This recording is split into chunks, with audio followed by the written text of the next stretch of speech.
السلام علیکم ورحمۃ اللہ وبرکاتہ، نحمدہ ونصلی علی رسولہ الکریم۔ سامعین و ناظرین، غیر مقلدین ہر آئے دن کوشش یہ کرتے ہیں کہ کسی نہ کسی کو پکڑ کر جو ہے کیمرے کے سامنے بٹھاتے ہیں، پھر ان سے بلواتے ہیں کہ بھائی میں جو ہے نا وہ اہل حدیث ہو گیا ہوں، پہلے دیوبندی تھا، پہلے فلاں تھا، اور پھر اس کے پھیلاتے ہیں، لوگوں کو بتاتے ہیں کہ بھائی ہمارا مسلک حق ہے، ہم مسلک حق والے ہیں، تبھی تو لوگ اس طرف آ رہے ہیں نا۔ لوگ دیکھیں فلاں مسلک کو چھوڑ کر اہل حدیث بن گیا، جماعت ہماری حق ہے، تبھی تو جو ہے نا اس مسلک کو چھوڑ کر آئے۔ لیکن یہ نہیں بتاتے کہ فلاں ہماری جماعت کو چھوڑ کر شیعہ ہو گیا۔ وہ ہم بتایا کرتے ہیں، آپ نے دیکھا ہوگا ہمارے چینل پر آتے رہتے ہیں کہ وہ شیعہ ہو گیا، فلاں قادیانی ہو گیا، فلاں مسلک کے غیر مقلد کو چھوڑ کر بریلوی بن گیا۔ اس طرح وہ نہیں بتاتے۔ کیوں نہیں بتاتے؟ کیونکہ ان کے ذہن میں یہ ہے کہ لوگوں کو یہ بتائیں، دیکھیں لوگ اہل حدیث کی طرف آ رہے ہیں، غیر مقلد بن رہے ہیں، تاکہ لوگ اور زیادہ ہو جائیں، ہم تھوڑے ہیں۔ تبھی تو یہ وہ کسی بزرگ نے کہا نا کہ یہ ٹانگیں چوڑی کیوں کرتے ہیں؟ کیونکہ تھوڑے ہیں، دیکھنے میں زیادہ ہیں۔ تو ان کا یہ ایک طریقہ کار ہے۔ بہرحال ابھی ان کی ایک ویڈیو چل رہی ہے، قاری عثمان بشیر نامی کوئی شخص ہے کہ بھئی یہ مسلک اہل حدیث میں آ گئے ہیں۔ وہ جو ہے نا وہ پہلے دیوبندی تھے۔ پہلے کون تھے؟ پہلے دیوبندی تھے، اور وہ مدرسے میں کافی عرصہ سے پڑھا رہے تھے۔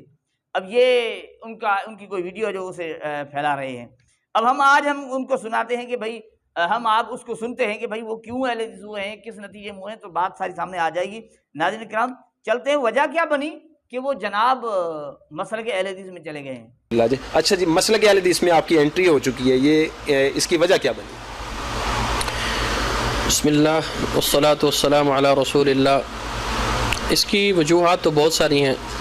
اس کی سب سے پہلی وجہ میں یہ بتاؤں گا کہ ادارے میں کام کرتے ہوئے جامعہ لاہور الاسلامیہ مرکز بیت العتیق میں فضیلت الشیخ زبیر مرجالوی صاحب ہمارے ساتھ استاد تھے، بڑے اچھے ساتھی دوست ہیں، بھائی ہیں۔ ان کے ساتھ میری اکثر و بیشتر جو ہے نا اس طرح کے موضوعات پر بات ہوتی تھی، مسلکی اختلافات کے اوپر، یا ہماری نماز کے اعتبار سے، یا کئی ساری چیزیں آتی تھی ذہن میں ان کے ساتھ ڈسکس کرتا تھا۔ تو زبیر بھائی کو ایک دفعہ میں نے کہا کہ کیا میں نماز پڑھاؤں، آپ نماز پڑھ لیں گے میرے پیچھے؟ تو زبیر بھائی نے کہا کہ نہیں، آپ کی نماز سنت کے مطابق نہیں ہے، لہٰذا آپ کے پیچھے میں نماز نہیں پڑھوں گا۔ عجیب لگا مجھے سن کر، میں تو پریشان ہوا، اچھی خاصی تکلیف ہوئی، بلکہ میں یاد ہے مجھے وہ دن کہ میں رات بھر سو بھی نہیں سکا، اور اگلے دن پھر ان سے دوبارہ بات ہوئی، اور بھی بہت سارے بھائی جو ہمارے فاضل مدینہ یونیورسٹی وہاں موجود تھے ان کے ساتھ بات چیت ہوئی۔ تو لب لباب یہ ہے کہ سب کی طرف سے یہی تھا کہ آپ کی نماز درست نہیں ہے۔ پھر مجھے دل میں ہوا کہ مجھے اپنی نماز درست کرنی چاہیے، دیر نہیں کرنی چاہیے۔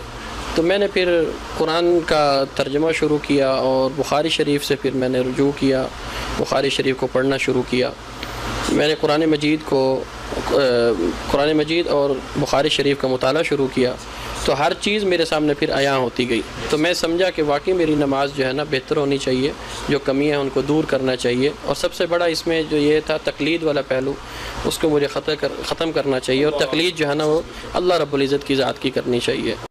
اب ناظرین کرام آپ دیکھیں، وہ خود کہہ رہے ہیں کہ کسی نے مجھے کہہ دیا کہ آپ کی نماز سنت کے مطابق نہیں ہے، اس لیے جو ہے میں آپ کے پیچھے نہیں پڑھوں گا۔ پھر میں نے کیا کیا؟ قرآن کا ترجمہ پڑھنا شروع کر دیا، اور بخاری شریف پڑھنا۔ کیا وجہ؟ کیا نتیجہ؟ کیا کہ خود تحقیق شروع کر دی نا، خود مسائل دیکھنا شروع کر دیے۔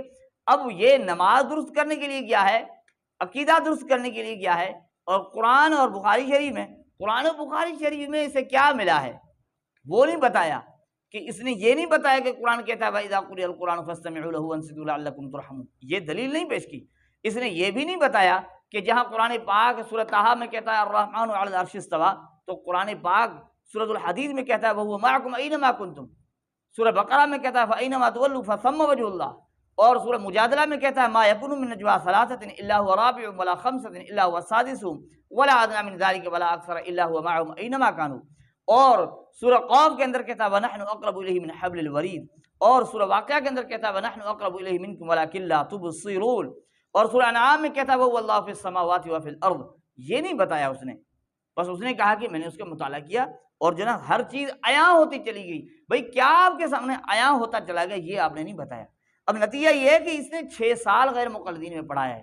اب جب آپ 6 سال کسی کے صحبت میں رہیں گے، ان کی باتیں سنیں گے، اس کے پاس بیٹھیں گے، اہل حق سے دور ہو جائیں گے، تو نتیجہ تو ہوگا نا، نتیجہ تو نکلنا ہے۔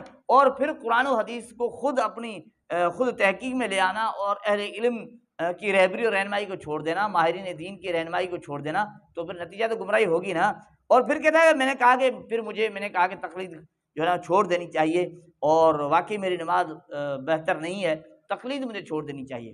اچھا جی، تقلید آپ کو چھوڑ دینی چاہیے، تو آپ بغیر تقلید کے سیکھے کیسے؟ ہمیں سمجھائیں تو صحیح، آپ نے قرآن پڑھا کیسے ہے، آپ نے مسائل کو سمجھا کیسے، ذرا ہمیں سمجھائیں بغیر تقلید کے، یہ بھی نہیں بتایا، اور کہتے ہیں تقلید اللہ کی کرنی چاہیے۔ اب تقلید، اب عجیب بات ہے، ایک طرف غیر مقلدین کہتے ہیں تقلید ایسا برا لفظ ہے، ایسی بری چیز ہے کہ اللہ نے قرآن میں کہیں بیان نہیں کیا، رسول اللہ نے نہیں بیان کیا، ایسی بری چیز، اب وہ بری چیز اللہ کے لیے، کہتے ہیں تقلید اللہ کی کرنی چاہیے۔ اب یہ تو اس کی تحقیق تھی۔ اب یہ نتیجہ جو ہے نا سامنے آ رہا ہے کہ بھئی 6 سال جو بندہ آپ کے ہاں پڑھایا جس نے، ہمیں نہیں معلوم کہ آپ نے اسے کیا لالچ دی ہے، ہمیں نہیں معلوم کہ اسے خواہش کس چیز کی تھی، دولت کی خواہش تھی یا شادیوں کی خواہش تھی، یہ بھی نہیں بتایا، لیکن یہ بتایا کہ میں نے تحقیق کر لی، بخاری پڑھ لی، قرآن پڑھ دیا، جو ہے نماز درست کرنے کے لیے ہر چیز میرے سامنے آیا ہوتی چلی گئی۔ لیکن انہوں نے پوچھا کہ دیکھیں جی، آپ جب اہل حدیث ہوئے تو آپ کے اساتذہ تھے جو جان پہچان والے، یعنی آپ کے مسلک والے، تو آپ کو پریشانی کا سامنا پڑا؟ کہتے ہیں بہت بڑی پریشانی کا سامنا کرنا پڑا۔ جی، پریشانی کی کوشش کی، یہ کیا کرنے لگے آپ؟ بالکل پریشانی کا سامنا کرنا پڑ رہا ہے۔ ابھی تک میں اس وقت بھی جس پلیٹ فارم پہ بیٹھا ہوں، اس وقت تک بھی مجھے پریشانی کا سامنا ہے، اور کوئی حرج کی بات نہیں ہے، میں کوئی غلط راستے پہ نہیں ہوں، حق کے راستے پہ ہوں، اور حق کے راستے پہ ہمیشہ تکلیفیں رہی ہیں۔ بہت بڑی پریشانی کا سامنا کرنا پڑا، اور کہتے ہیں کہ بھئی حق کے راستے میں تکلیفیں تو ہوتی ہیں، ہمیں پتہ ہے حق کے راستے میں۔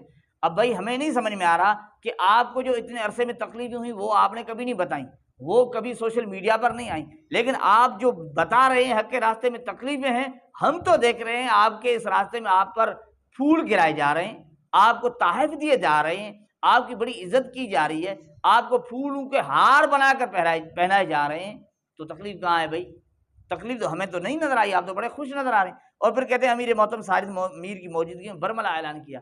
اب بھائی ساجد میر کی موجودگی میں آپ نے برملا اعلان کیا، ساجد میر تو وہ بندے ہیں جسے ہشام علیہ ظہیر نے بہت ہی اس کا رد کیا ہے، وہ تو یہاں تک کہتے ہیں کہ آپ کی جماعت ختم ہونے والی ہے، آپ کی جماعت ختم ہونے والی ہے، یہ گرتی دیوار ہے، اس کو گرانے میں میرا ساتھ دو، اور وہ کہتے ہیں، اور بہت کچھ اس نے کہہ دیا کہ آپ علامہ احسان علیہ ظہیر کے مخالف تھے، اور آپ اگر ان کی آپ گفتگو سنیں، ہم آپ کو تھوڑا ٹکڑا سناتے ہیں۔ لیکن مرکزی جمعیت اہل حدیث پاکستان اس وقت بھی علامہ شہید کی مخالف تھی، اور علامہ شہید کے خلاف پرچے کٹواتی رہی۔ 90 سے زائد مقدمات ہوئے۔ خانیوال کے اندر ایک اخلاق باختہ فاحشہ عورت کے ذریعے ان کے اوپر مقدمہ درج کروایا گیا، اور ان کے اوپر رقیق اور گندے الزامات لگائے گئے، اور اس کی جماعت کے وارثین نے اس شہید کی جماعت کا نام بھی مٹا دیا، اور اسی جماعت میں چلے گئے کہ جن کی وجہ سے علامہ شہید نے جماعت بنائی تھی۔ یہ جو جمعیت اہل حدیث ایک ابھرتا ہوا سورج ہے، ایک طلوع ہوتا ہوا سورج ہے، اور میر صاحب آپ کی جماعت ایک بجھتا ہوا چراغ ہے، ایک ٹمٹماتا ہوا دیا ہے، ایک گرتی ہوئی دیوار ہے، اور ان گرتی ہوئی دیواروں کو میرے ساتھ میرے ہمراہ دھکا دینے کے لیے تیار ہو۔ نعرہ تکبیر۔ تو ہشام علیہ ظہیر کی گفتگو سے پوری طرح پتہ چل رہا ہے کہ ساجد میر اور اس کی جماعت تو کسی طرح ٹھیک نہیں ہے، کسی طرح وہ درست نہیں ہے۔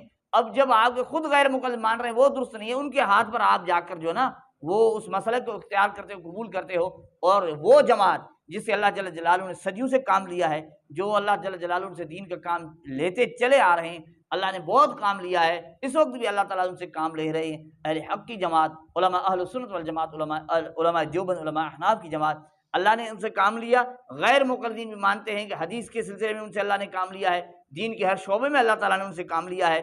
اب اس جماعت کو چھوڑ کر اور ماہرین دین کی رہنمائی کو چھوڑ کر آپ نے خود تحقیق کی، اس کا نتیجہ یہ نکلا کہ ایسی جگہ پر جہاں پہنچے ہو جسے آپ کے اپنے بھی کہتے ہیں یہ غلط ہیں، درست نہیں ہیں۔ اب آپ بتائیں کہ خود تحقیق کا نتیجہ اچھا نکلا یا برا نکلا، آپ خود فیصلہ کر لیں، اور آپ یہ بھی فیصلہ کر لیں کہ اس جناب نے تحقیق کی کوئی دلیل نہیں بتائی کہ کس دلیل کی وجہ سے میں جو نا مسلک اہل حدیث کو اختیار کیا ہے۔ اللہ جل جلالہ میں سمجھنے کی توفیق عطا فرمائے۔ یہ اس طرح کی ویڈیوز بنا کر یہ ایک ان کا طریقہ ہے کہ لوگوں کو کسی نہ کسی طرح گمراہ کیا جائے۔ اللہ جل جلالہ پوری امت کو ایسے فتنوں سے پوری امت کی حفاظت فرمائے۔ السلام علیکم ورحمۃ اللہ۔